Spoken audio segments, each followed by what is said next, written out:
Welcome back to another technical deep dive here in the debug zone. Today we're tackling a big question and breaking it down with insights from other users.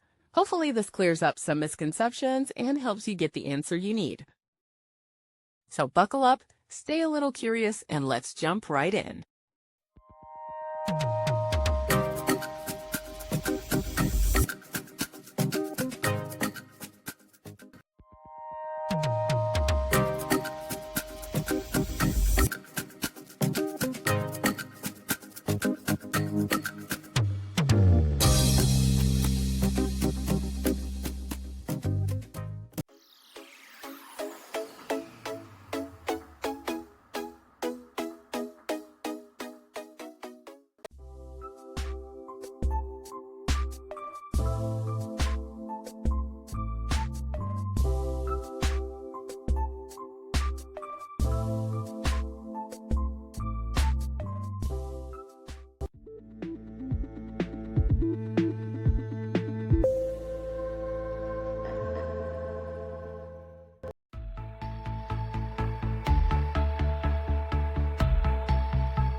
And that's a wrap.